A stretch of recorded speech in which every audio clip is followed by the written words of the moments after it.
फिलहाल जो रिपोर्ट्स आ रही हैं उसमें पाकिस्तान के साथ साथ एक सिक्के के दो पहलू कांग्रेस पार्टी का भी बुरी तरह मुंह काला हुआ है। और रशिया के फॉरेन मिनिस्टर लावरोव साहब ने एक चौंका देने वाला बयान दिया है RIC के बारे में, यानी रशिया, इंडिया, चाइना के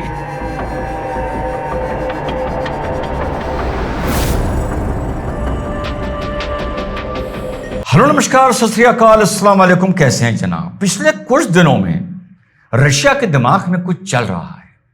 आज से कुछ दिन पहले रशियन फॉरेन मिनिस्टर ये बोलते हैं कि वेस्ट इंडिया और चाइना को भिड़ाना चाहता है, तो वो चीज ज्यादा लोगों के संज्ञान में नहीं आई, लोगों की ज्यादा उस पर नजर नहीं पड़ी। 2 दिन पहले रशिया के फॉरेन मिनिस्टर ने एक बहुत जबरदस्त धाकड़ बयान दिया है और अब ये पता चल रहा है कि रशिया के दिमाग में कुछ चल रहा है और कुछ बहुत बड़ा चल रहा है। इस मुद्दे पर थोड़ी देर में बात करते हैं कि रशिया के दिमाग में क्या चल रहा है जो दुनिया की राजनीति की, जियोपॉलिटिक्स की दिशा धारा बदल सकता है। बट आई एग्री, उसमें बड़े चैलेंजेस हैं पर उसमें बहुत अपॉर्चुनिटीज भी हैं। लेकिन सुनते हैं पवन खेड़ा साहब बहुत परेशान हैं, बहुत नाराज हैं। देखते हैं उन्होंने क्या बोला है। फिर उनकी बातें इनकी मुख मैंने पकड़ी हैं। एक इन्होंने बोला कि ये भी बीच में नहीं बोला, वो भी बीच में नहीं बोला, वो भी नहीं बोला, वो भी नहीं बोला, हमारी फॉरेन पॉलिसी फेल हो गई। मैं पवन खेड़ा को बहुत आसान एक उदाहरण से समझा देता हूं। मान लो मेरे घर पर आकर राहुल गांधी पत्थर फेंक दे, पत्थर मार दे और हमारे शीशे वीचे तोड़ दे। हम हॉकी डंडा लेके बाहर निकले और दह धुनाई दह तुड़ाई दह धुनाई दह तुड़ाई मान लो एग्जाम्पल राहुल गांधी की कर दे और ये कह के कि ये पागल है, ये पागल है। और जब हम उसकी धुनाई कर दें तो हमारे अड़ोसी पड़ोसी, मोहल्ले वाले, पुलिस थाना, राहगीर, कोई भी बीच में कुछ ना बोले। तो पवन खेड़ा, इसके 2 मतलब हैं। एक तो हमसे सबकी फटती है, पहला।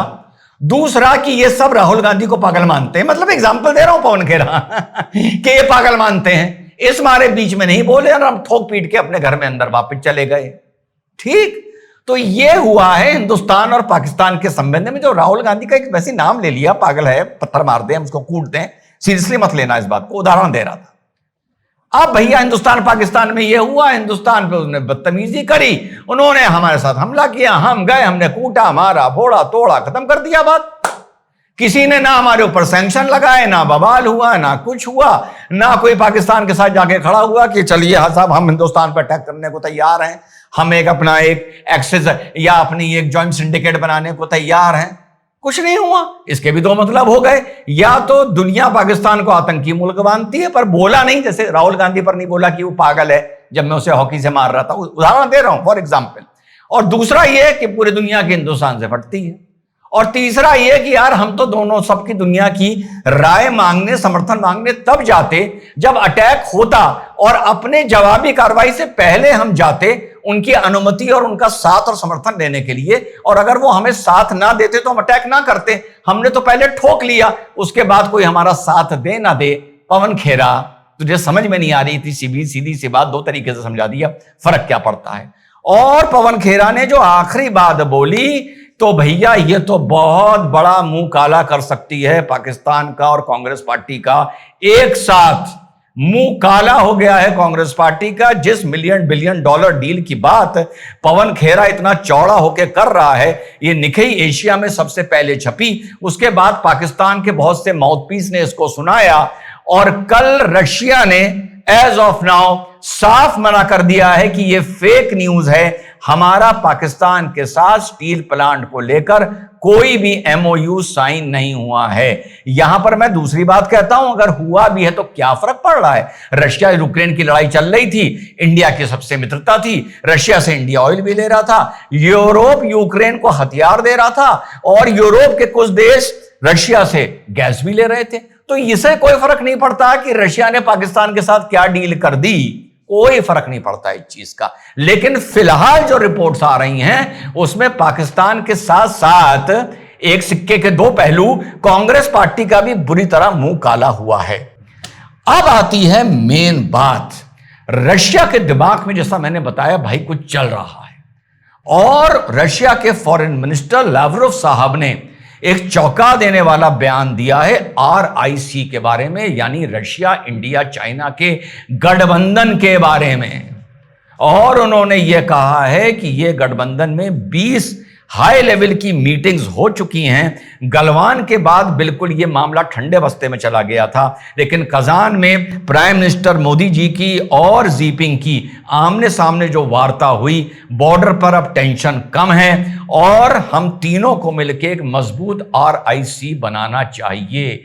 RIC का आप लोग मतलब समझ रहे हैं साथियों, चाहे लैंड मास में देखो, चाहे रिसोर्सेज में देखो, चाहे पॉपुलेशन में देखो, चाहे इकोनॉमी में देखो, चाहे मिलिट्री पावर में देखो, पूरी दुनिया की दिशा धारा जियोपॉलिटिक्स की बदल जाएगी। यूरोएशिया का जो एक सुपर कॉन्टिनेंट है, उसका सबसे महत्वपूर्ण हिस्सा रशिया, चाइना और इंडिया है। और उन्होंने कहा इन तीनों के गठबंधन को हम बहुत सीरियस हैं, इसको मजबूत करना चाहिए। मैं मानता हूं पॉलिटिकल सोच में फर्क है, कल्चरल सोच में फर्क है, आइडियोलॉजिकल सोच में फर्क है, लेकिन ये बात इसके साथ साथ भारत ब्रिक्स का भी हिस्सा है, SCO का, शंघाई कोऑपरेशन ऑर्गेनाइजेशन का भी हिस्सा है।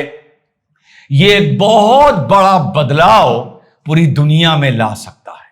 और इससे पहले मैं आगे बढ़ूं तो ट्रंप ने फिर घोषित कर दिया है कि हमने स्टील पर 25% से बढ़ाकर 50% टैरिफ लगा दिया है। भैया तो यार तुझे जो करना है भाई करके खत्म कर दे यार। टैरिफ से इतना दिमाग खराब हो गया है कि कोई तारीफ भी करता है तो मुझे टैरिफ नजर आता है। तो पूरी दुनिया की दिशा धारा बदल जाएगी। उधर यूरोप अमेरिका से दूर भाग रहा है, ट्रंप के चलते यूरोप अपनी सैन्य शक्ति और अपनी रिसर्च पर ध्यान दे रहा है, रिसर्च एंड डेवलपमेंट पर। तो यह बहुत बड़ा डेवलपमेंट है जो होने जा रहा है और हो सकता है। आज से कई महीना पहले जब ब्रिक्स की बात हुई थी, हमेशा कुछ चीज पुरानी लाता हूं, दिशा धारा देखकर अपने बयान नहीं बदलता हूं। वो बात नहीं है कि ट्रंप मोदी जी बिल्कुल गले मिल जाएं तो मेरे ओपिनियन बदल जाएं, या ट्रंप और मोदी जी में 36 का आंकड़ा हो जाए तो मेरे ओपिनियन बदल जाएं। जिस जमाने में हवा चल रही थी कि साहब ट्रंप आने वाले हैं और हर जगह पूरी दुनिया ट्रंप में हो गई थी, ब्रिक्स की मीटिंग के टाइम पर आपके भाई ने एज ए जियोपॉलिटिक्स एनालिस्ट छोटा मोटा देखिए क्या बात बोली थी, वही बात रशिया के फॉरेन मिनिस्टर ने अब बोली है। सुनिए। तो एक जो ब्रिक्स की जब पूरे लोग खड़े होते हैं, लीडर्स ऑफ द स्टेट, इसमें जो मैं कॉन्ट्रडिक्शंस देखता हूं और उन कॉन्ट्रडिक्शन से भारत को बहुत नुकसान हो रहा है। तो मैं चाहता हूं कि इस प्लेटफॉर्म को इस्तेमाल करते हुए, अपने मार्केट को इस्तेमाल करते हुए, अब रुपये में जो लोग डील कर रहे हैं, UPI कितने मुल्कों में एक्सेप्ट हो रहा है, भारत को भैया अपना स्वार्थ देखकर, वतन परस्ती के चलते हुए कहीं पीछे हटकर, कहीं पीछे हटाकर, कहीं बीच का रास्ता हटाकर निकालकर, रशिया को बीच में डालकर चाइना के साथ अपने मैटर्स को सॉल्व करना चाहिए। जी हां साथियों, तो यह है डेवलपमेंट जो आने वाले वक्त में मैं फिर कहता हूं। जिंदगी में हम में अहंकार भी होना चाहिए, सेल्फ रिस्पेक्ट भी होना चाहिए। ये नहीं हर जगह झुक जाओ, लेकिन कहीं ना कहीं सेटलमेंट्स किए जाते हैं जिंदगी में। और देश भी एक लिविंग एंटिटी है, देश का भी अहंकार होना चाहिए, अपना सेल्फ रिस्पेक्ट होना चाहिए, अपने तौर तरीके होने चाहिए, अपनी आइडियोलॉजी होनी चाहिए, लेकिन सेटलमेंट्स होते हैं। यह बंदा है, जब गलवान भी हुआ था तब भी यह कह रहा था कि बड़ा मुझे अफसोस है कि इस आपस की रंजिश में मौतें हो गई, लोग शहीद हो गए, वीर गति को प्राप्त हो गए। मैं कभी नहीं चाहता कि चाइना और इंडिया के रिश्ते बिगड़ें। गलवान के टाइम से लोग मुझे सुन रहे हैं, फिर ब्रिक्स में आपने सुना, और इसका मतलब यह नहीं है कि आप वेस्ट से दुश्मनी ले लेंगे, यह मतलब जियोपॉलिटिक्स में नहीं होता है। लेकिन हां, भारत को ब्रिक्स के चलते, SCO के चलते, अब ये चीज आ गई है RIC, रशिया, इंडिया, चाइना के चलते, रशिया को बीच में डालकर कुछ 19, 20, 21 कर प्रथम दृष्टिया शुरुआत करनी चाहिए कि चाइना से हमारे संबंध बेटर हो जाएं। चाइना से संबंध बेटर होते ही रशिया के साथ, मैं ये नहीं कह रहा हम दुनिया पर राज करेंगे, मैं इस तरह की स्टेटमेंट, या अमेरिका का हम कुत्ता बना देंगे, या यूरोप का, हमारा पूरा जियोपॉलिटिक्स इस देश का बदल जाएगा। और कहीं ना कहीं जो एक न्यूसेंस वैल्यू, एक गंध के ढेर ने कर रखी है, कहीं ना कहीं उसमें भी बड़ा अंकुश लगेगा।